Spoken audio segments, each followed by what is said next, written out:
Hey everyone.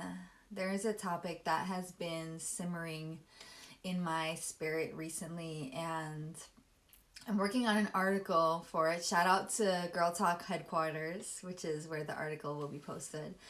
But something happened recently for me, and you all know that I refer to myself as a sacred erotic performer and sacred erotic creatrix. And I want to talk to you more about what those words mean, because what they mean to me is different maybe than what they mean to the general public. And I had a mentor recently who was somebody I really looked up to in the female empowerment sphere who told me specifically that I needed to strengthen my relationship with the sacred erotic. And that was coming from a deeply classist place, to be frank, because her relationship with the sacred erotic was supposedly more. She was saying, implying, no, she was outrightly saying that in comparison to her deep, profound knowledge of the sacred erotic, I was not in that place of depth.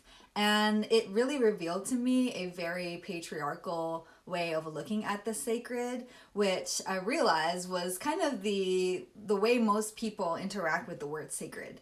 And I wanted to break that down and talk a little bit about why that is problematic, the red flags that we see when we hear people talking about the erotic and the sacred, specifically that word, right? So when I talk about the word sacred, what I really mean in relationship to the erotic is reclamation. Reclaiming this part of ourselves, sexuality and sensuality, the erotic self that has been villainized, and especially in the puritanical world of in the Catholic way that I was brought up, the body itself is the carnal self is representative of sin. And in so many different patriarchal religions, the carnal, the physical relationship with our body is considered sinful, and anything that we do with our body is considered sinful, that is taken from a place of desire and pleasure. All of that is considered sinful in these patriarchal religions. And so when I talk about the sacred, what I mean is reclaiming this part of ourselves that has been villainized, that has been shamed, that we have internalized as a shameful experience that we have within ourselves. And the other meanings that I hold for the word sacred is also treasured, cherished, celebrated. And that is not necessarily religious. It may be considered spiritual. I consider my practice spiritual. So I want to make sure that that distinction is very clear, though, that it's not in a religious way, in the religious meaning of what sacred has previously meant. And then from there, what I want to share is that if so, I want to share red flags that we see when we use these words. So in the sphere, in the empowerment sphere, or anywhere actually, that you're out in the world and you hear somebody tell you that their relationship to the erotic or to the sacred is stronger than yours, that's a big red flag, because that is gatekeeping, and that is a patriarchal way of going through the world, explain like assuming that there is somebody who has a deeper relationship to something as simple and inherent as the erotic. If somebody is telling you that their connection is stronger than yours, then that's a red flag. That's how you know that they're just enacting another patriarchal model. And if we're going to move past this way of looking at our bodies as something that is estranged from us, as if we weren't whole, as if we weren't integrated and one. If anyone is telling you that you need to learn from them, or you need to bow down to their particular way of looking at the erotic, that means that they're taking you into a place of teaching you how to be like them, teaching you how to put on their definitions. And that is not what I'm about. I'm all about connecting to your own authentic, innate expression of sensuality, of eroticism, and really connecting to that in a mind, body, spirit way, which we'll talk about again in a minute. And the other big red flag that I see when we talk about the sacred is in comparison to the profane. So if we are putting the sacred versus the profane and saying that one represents good and one represents bad, which is the overarching cultural narrative, that the profane is bad and that the sacred is good. So if we're putting those in contrast with one another, we have to realize what that implies. There's a lot of implications that contrasting, that paradigm of versus of sacred versus profane really represents. And oftentimes that is rooted in puritanical views, in colonialist views, in classism, in racism. And so a lot of the times when we talk about the profane, or when we talk about the sacred rather, when we talk about the sacred, we often say, oh, we equate that with something being classy or elegant or elevated. And we talk about, something being in good taste, or it's tasteful. And that is kind of how we equate what is good when it comes to sexuality and eroticism and sensuality. And then we have the profane over here, which is something that is raunchy or raw or ghetto, or even anything that implies that it's not as even down to a pointed toe. And this happens a lot in the stripping community. Like if your toe isn't pointed, it's considered it's not considered like high end. And so when we have this dichotomy of high end versus low end, and when we're feeding into that, into how we relate with ourselves, we are too just upholding that patriarchal narrative of good versus bad, sacred versus profane. And so when I say sacred, I don't mean in relationship to profane. I don't mean sacred as in your relationship with sexuality is more classy or more high end or more elegant or more woo woo. That's not what I'm talking about here. I'm talking about reclamation from, and remembering that the relationship with our erotic is something natural, inherent, that we all have, and however we relate to it, that is more than okay. That is to be celebrated and to be discovered, explored, experienced, and that is an important, worthy, very critical part of pussy empowerment, according in relationship with how I understand pussy power to be. The erotic is an integral part of understanding and exploring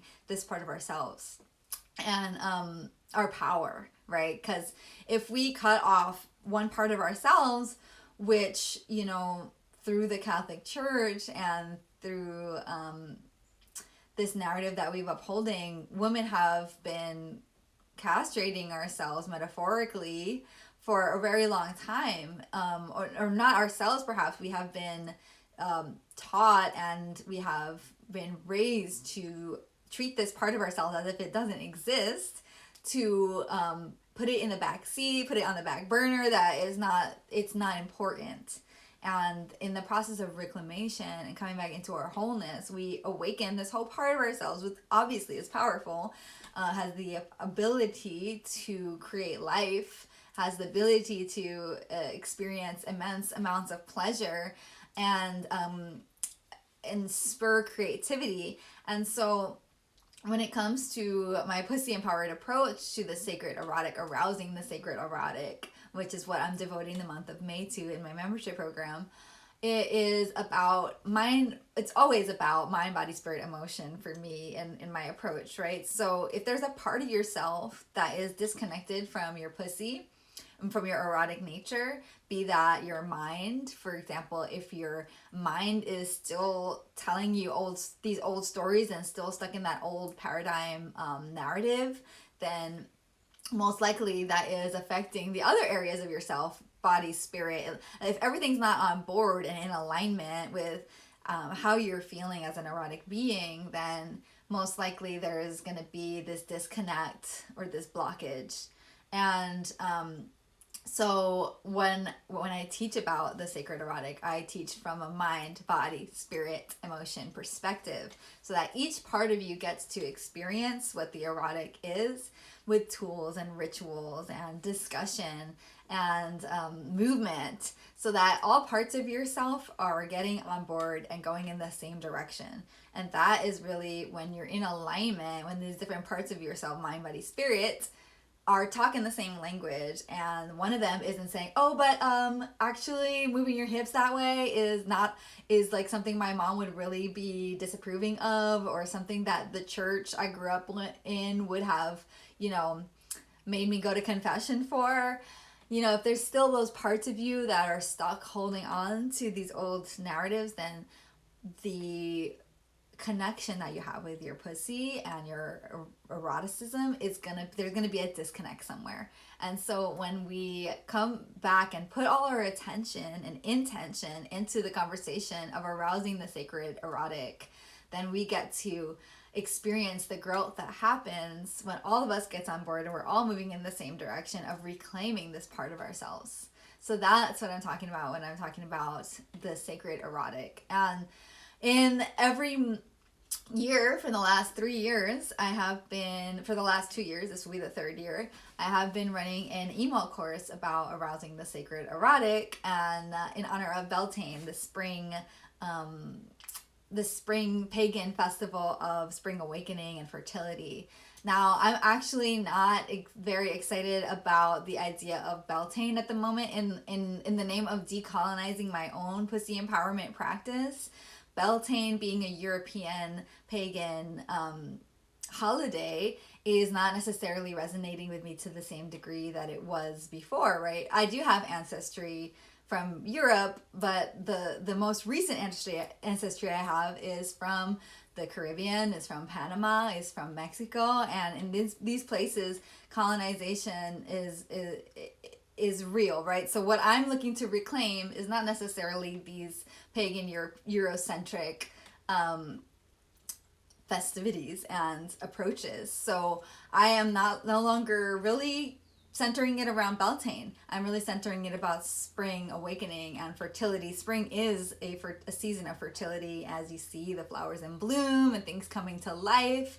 And every spring I get this resurgence feeling of connection to my sacred erotic energy. And that is, it does feel like this portal of sexual awakening and invigoration. And so that is why this May that we're going to focus all of the whole month into raising our erotic awareness and arousing the sacred erotic within. So if that sounds really juicy to you and you want to know more about the tools and you want to join the conversation and you want to be in your body really feeling like the powerful erotic being that you are, without having all of those nagging thoughts about what's profane or what's wrong, or having that dichotomy of right and wrong, and you really want to get to a grounded place where you're connected with your erotic nature, then I invite you to be a part of this experience. And if you want to know more, please DM me. I'd be happy to share any of the details. It's going to be a month full of ritual and tools for you to connect in with yourself. Again, not a top-down approach. I'm not just replicating the patriarchal models of leadership here. I'm not telling you how to feel erotic for yourself.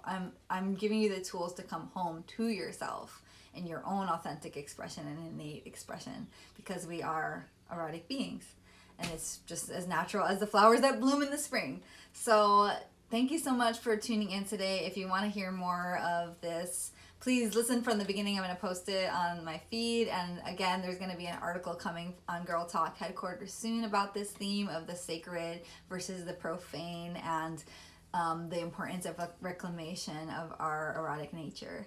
So I'm sending you so much love, and I will see you in the DMs or on the feed. Thank you for the hearts. Hey, Amber. Mwah. Sending so much love to everyone.